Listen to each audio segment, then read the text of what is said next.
প্রিয় দর্শক, এখন রাত ৩টে বাজে। মোবাইল বন্ধ করার আগে ফেসবুকে একটা ভাইরাল মেসেজ দেখতে পেলাম। মেসেজ না বলে একে একটি সুনিশ্চিত লেখা বলা উচিত। বাংলার স্বার্থে, মানুষের স্বার্থে এই লেখাটি অজ্ঞাত পরিচয় কোনো একজন কেউ লিখেছেন, আমায় আমার নাম পরিচয় প্রকাশ করতে অনুরোধ করবেন না, চাকরিসহ জীবনটা সংশয়ে পড়ে যাবে। আমার হাতে এখন 40 মিনিট সময়। এটা লিখছি কেবল আমার মাতৃভূমি পশ্চিম বাংলার স্বার্থে। গত কয়েকদিন ধরে বাংলায় হিন্দু মুসলিম দাঙ্গা চলছে। আপনারা ইতিমধ্যেই জানেন তাতে কিছু মানুষ নিহত হয়েছে, প্রচুর সম্পত্তি নষ্ট হয়েছে। আমি আপনাদের শুধু এটুকুন বলে রাখি, সবে ট্রেলার দেখতে পাচ্ছেন, আরও অনেক অনেক অনেক কিছু হাতে বাকি আছে। আমার লিখতে গিয়ে হাত কাঁপছে, জানি না গোটাটা লিখতে পারবো কিনা। ক্ষমতার জন্যে সব সম্ভব, সব এতদিন শুনতাম, আজ চোখে দেখলাম। আসল কথায় আসি, তার আগে বলি, মমতা, সুজন, সেলিম, অধীর সবাই আমার কাছে সমান। আমি বিজেপির সরাসরি সদস্য না হলেও নিজে একজন হিন্দুত্ববাদী। দিল্লি নির্বাচনে বিজেপির জয়ের পেছনে এই অধমও কম ভূমিকা নেই। 2017 সালে উত্তরপ্রদেশে বিজেপি যখন প্রথমবার ক্ষমতায় এলো, আমি তখন স্টেট ইনচার্জ টিমের অংশ ছিলাম। আমি সম্ভবত হাতে গোনা বাঙালির মধ্যে পড়ি যাদের কয়েকজনকে এরা গুরুত্ব দেয়। এরা সুকান্ত মজুমদারকে পাত্তা দেয় না। শুভেন্দুর পার্সোনাল সেটিংয়ের জন্যে ও কিছুটা ভেসে আছে শাহের কাছে। বাকি বাংলার নেতাদের ওরা খিস্তি করে শুধু।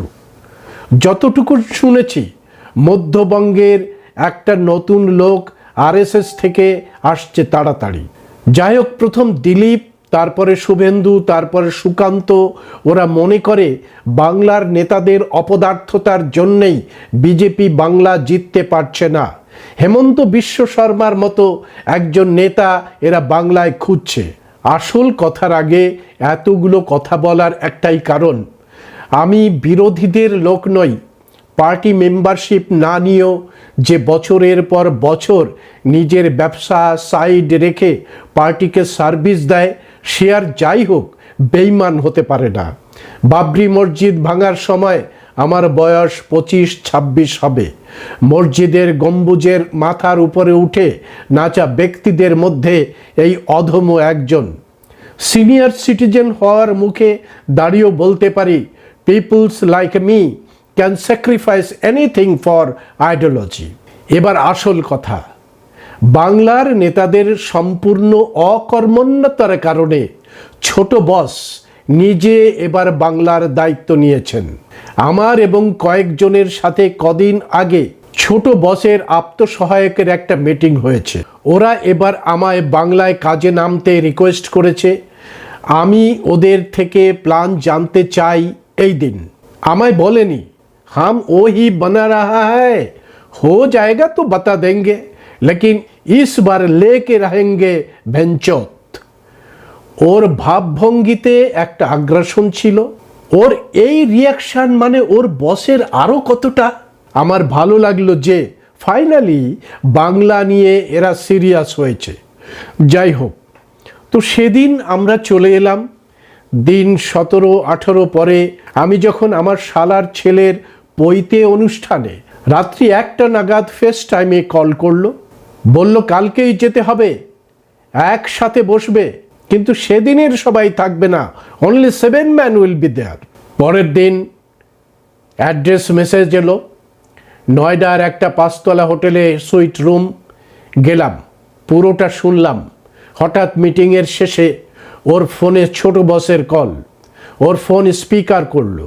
বস আমাদের উদ্দেশ্যে বললেন, যার বাংলা হয় আপনারা কিন্তু কোর গ্রুপের মেম্বার এই অপারেশনের, 3 দশক ধরে পার্টি আপনাদের পরীক্ষা করছে, তাই আজ বিশ্বাস করছে। যান, কাজে লেগে পড়ুন, বাকিটা আমি দেখব। বেরিয়ে আমার শরীর খারাপ লাগছিল। This is the first time I have heard something like this. আমি এই লেখাটা এতদিন লিখিনি, কারণ আমার মনে হয়েছিল এরা হয়তো বাংলা নিয়ে এর আগে এরকম অনেক প্ল্যানিং করেছে, কিন্তু বিভিন্ন কারণে এক্সিকিউশনের দোষে সফল হয়নি। যেগুলোর অংশ হয়তো আমি ছিলাম না, তাই জানি না। এর আগে 3-4 বার যখন পারেনি, এবারও ব্যাপারটা জাস্ট প্ল্যানিং অবধি হয়তো সীমাবদ্ধ থাকবে। কিন্তু না, আজকে যখন একে একে খবরগুলো পাওয়া শুরু করলাম বাংলার বিভিন্ন প্রান্ত থেকে, তারপর থেকেই যখন ছোট বসের ফিয়ের ফোন পেলাম, নেক্সট স্টেপ নেওয়ার অর্ডার, আমার বুঝতে অসুবিধা হলো না যে প্রজেক্ট ফেল করেনি। তখনই সিদ্ধান্ত নিলাম এটা লিখে ফেলতে হবে।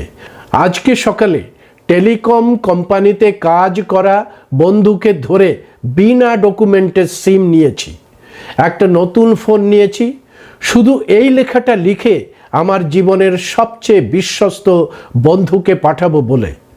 ওর দায়িত্ব আপনাদের সবার কাছে এটা পৌঁছে দেওয়া। আমি নিশ্চিত আমাকে এত বড় দায়িত্ব দিয়েছে মানে ফোন ট্যাপ করে রেখেছে। আবার 9 ঘন্টা পর লেখাটা শুরু করছি, তখন লেখাটা থামিয়ে দিয়েছিলাম, নিচে গাড়ি চলে এসেছিল, আবার যেতে হয়েছিল লেখাটা আগে কমপ্লিট করি। মোদ্দা কথা শুনুন, কয়েকদিন আগে বড় বসের সাথে বাংলাদেশের বড় বসের মিটিং হয়েছিল, দেখেছেন ব্যাংককে। শুনলাম হাসিনাকে ওই দেশে আবার এস্টাবলিশ করার যে চিন্তাভাবনা ছিল সেটা থেকে আপাতত সরে এসেছেন বড় বস। আলোচনার কিছু অংশ ছিল অবশ্যই চীন পাকিস্তান কেন্দ্রিক, কিন্তু আরেকটা ছিল সম্পূর্ণ আভ্যন্তরীণ রাজনৈতিক। বড় বস বাংলার তিস্তার জল এই দিকে দেবেন, এটা ওপারের বসের জন্য বড় পলিটিক্যাল উইন হবে। সেক্ষেত্রে হাসিনা পারেনি, ও পারল, দুজনেরই লাভ। উল্টো দিকে আপনাদের মনে থাকবে যখন মহাকুম্ভ চলছে তখন মোহন ভগবতজি বাংলায় গিয়ে বসেছিলেন 10 দিন। আমি অবাক হয়েছিলাম, উত্তরপ্রদেশে না থেকে মোহন ভগবতজি বাংলায় কেন? সেদিন শুনলাম ওখানে অনেক কিছু হয়েছে। সিপিএম তৃণমূলের অনেক নেতারাও দেখা করেছে তার সঙ্গে। এদের মিটিংয়ের পরের দিন বিএসএফের সেকেন্ড বসের ও বেশি বিশ্বস্ত বসের সাথে বাংলাদেশ আর্মির গুরুত্বপূর্ণ একজনের মিটিং হয়। সেখানে উপস্থিত ছিল বাংলাদেশি জামাতের 2 জন টপ লিডার। আলোচনার জিস্ট হলো এদিক থেকে গ্রিন সিগন্যাল এলেই বিএসএফ ওদের জন্য বর্ডার খুলে দেবে, জামাতের টিম ঢোকাবে, তার জন্যে ওপারের আর্মির কয়েকজনকে মোটা টাকা দেওয়া হবে। জামাতের মুসলমানরা ফার্স্ট যাবে বর্ডার এলাকার কয়েকটা বাছাই করা মাদ্রাসাতে, সেখান থেকে কয়েকটা ইয়াং ছেলেকে তুলবে, প্রায় 700-800। তার জন্যে আবার হেল্প নেওয়া হচ্ছে কিছু মৌলবীর, হাওলা দিয়ে ফান্ডিং চলে আসবে। আর একটা কথা, এই কাজে পশ্চিমবঙ্গের কয়েকটা বড় অফিসারও যুক্ত। এরা শুভেন্দুর ক্লোজ। মমতার সরকারের কাগজপত্র যাবতীয় যা এরাই শুভেন্দুর হাতে তুলে দেয়। মুসলিমদের ওয়াকফ ল বিরোধী মিছিলগুলো শুরু হলেই এরা ওই মাদ্রাসার ইয়াং ছেলেগুলোকে মুসলিমদের মিছিলে ভিড়িয়ে ঢুকিয়ে দেবে। ঢুকে থাকবে জামাতের ওরাও। আপনারা জানেন না, একটা ছেলেকে কাউকে 5,000 কাউকে 7,000 করে টাকা দেওয়া হচ্ছে। এদের কাজ মিছিলের শেষ প্রান্ত থেকে পাথর ছোড়া। উল্টো দিকে ক্ষিপ্ত হিন্দুরা তেড়ে এলেই এদের পাতলা হয়ে যেতে হবে, এটাই নির্দেশ। পশ্চিমবঙ্গের 11টা জায়গায় ফার্স্ট দিন এটা করার প্ল্যানিং ছিল, কিন্তু করতে পেরেছে 7টা জায়গায়। এদের বলা হয়েছে সিসিটিভি থাকলে ভেঙে দিতে হবে। আর একটা কথা, এক জায়গায় যারা কাজ হাসিল করবে তারা সাথে সাথে বর্ডার পেরিয়ে ওপার। আগামী 6 মাস এমুখো হবে না। সেই কদিন ওদের দেখভালের দায়িত্ব ওপারের ফিট করা কিছু লোকের। অশান্তি বেশ গরম হয়ে এলে পার্টি প্রেসার দেবে সেন্ট্রাল ফোর্স নামাতে। মমতা না মানলে কোর্টে যাবে, কোর্টে হেরে গেলে ডিভিশন বেঞ্চে যাবে, সেখানেও হেরে গেলে সুপ্রিম কোর্টে যাবে। ওরা শিওর ডিভিশন বেঞ্চে অর্ডার পেয়ে যাবে। তারপরে হবে সেকেন্ড ফেজের খেলা। বিএসএফ এর সাথে একই রকম ড্রেস পরে মিশে যাবে আমাদের আরএসএস এর লোকেরা। এদের কাজ হবে মুসলিমদের পেটানো, ক্ষিপ্ত করে তোলা। তারপর আবার কাজে লাগবে জামাত, ওরা গিয়ে আহত মুসলিমদের উস্কাবে। এভাবেই প্ল্যান এ বি সি সব ছকা। দাঙ্গা হলে মমতা ইন্টারনেট বন্ধ করবেই, ওরা সেটা নিশ্চিত। কিন্তু ইন্টারনেট বন্ধ এলাকাগুলো থেকে কিভাবে ভিডিও সার্কুলেট করতে হবে সবটাই প্ল্যান করে নেওয়া হয়েছিল।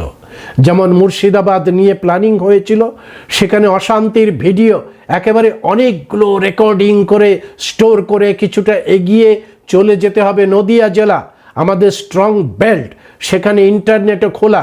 সেখানে গিয়ে এক এক করে ছড়ানো হবে স্টোর করে আনা ভিডিওগুলো।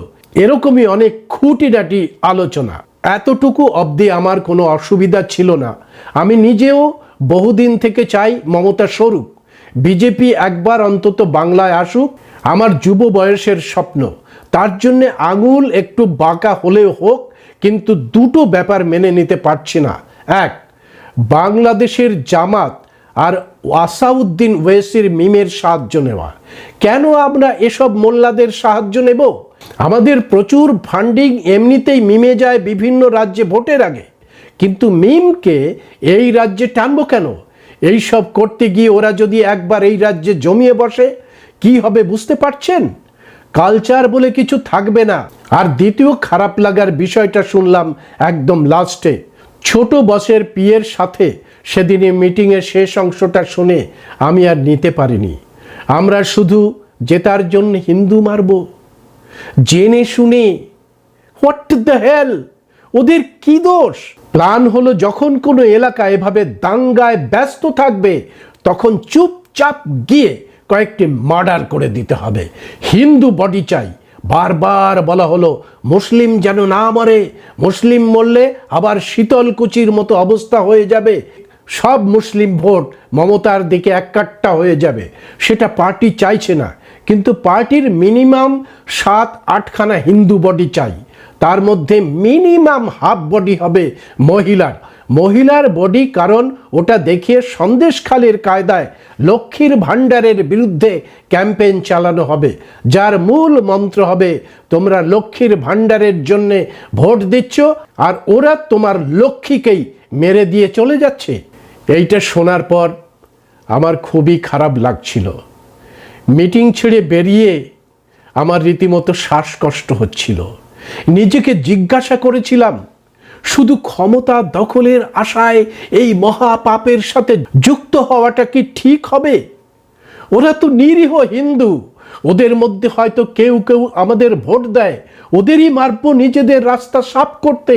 আমি কিচ্ছু সিদ্ধান্ত নিতে পারিনি তখন। বাড়ি এসে অনেক ভেবেছিলাম।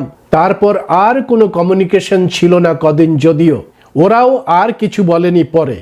কিন্তু ছোট বসের সেক্রেটারির ফোন পেলাম কাল। এগুলো ঘটার খবর যখন দেখছি, আমায় বলল 1 ঘন্টা পর আমার রুমের নিচে গাড়ি আসবে উঠে পড়তে, গাড়ি যেখানে নিয়ে যাবে সেখানে গিয়ে ওয়েট করতে। আমি যখন কনফার্ম হলাম ওরা সত্যি সত্যি এগুলো করছে এবং সেগুলো সাকসেসফুল হচ্ছে, তখন মিনিট 10-এর মধ্যে সিদ্ধান্ত নিলাম এগুলো লিখে ফেলা দরকার। তাই লেখা শুরু করেছিলাম। তার আধ ঘন্টা পরেই ফোন এসেছিল নিচে গাড়ি এসে গেছে। তাই লেখা থামিয়ে বেরিয়ে পড়তে হয়েছিল তৎক্ষণাৎ। গোটা রাত্রি মিটিং হয়েছিল। আজ সকালে ফিরেছি, ঘুমোইনি এখনো। লেখাটা পুরো করে বন্ধুকে পাঠিয়ে সিম কার্ড ভেঙে ফোনটাকে ফেলে তারপর ঘুমোতে যাব।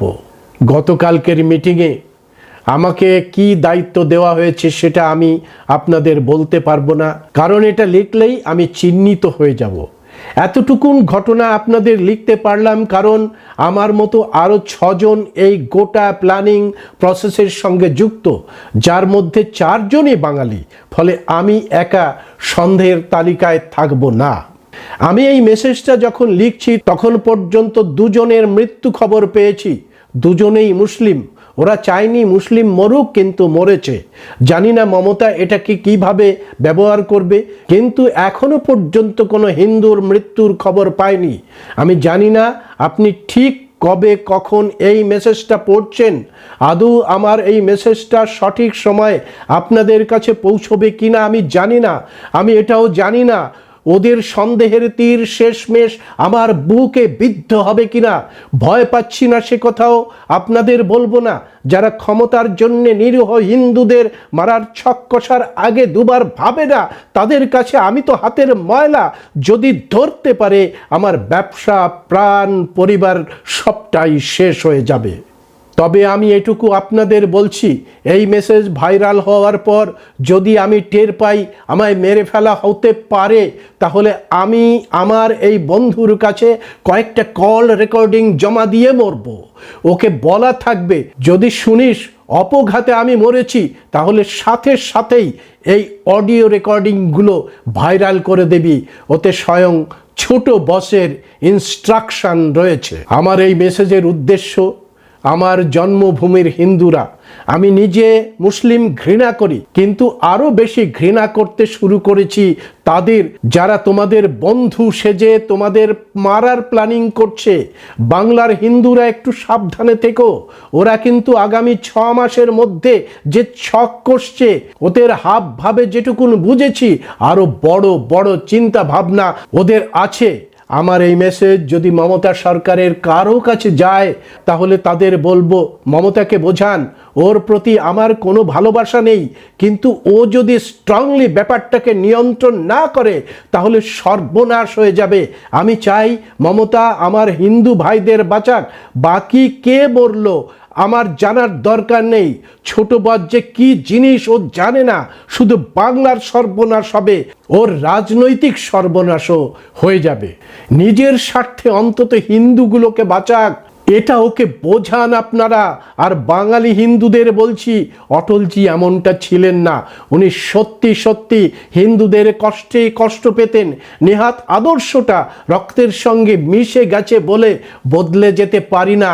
কিন্তু এই দুই ভাই ক্ষমতা ছাড়া কিচ্ছু বোঝে না। আমার চেনা বিজেপিটাকে এরা শেষ করে দিচ্ছে।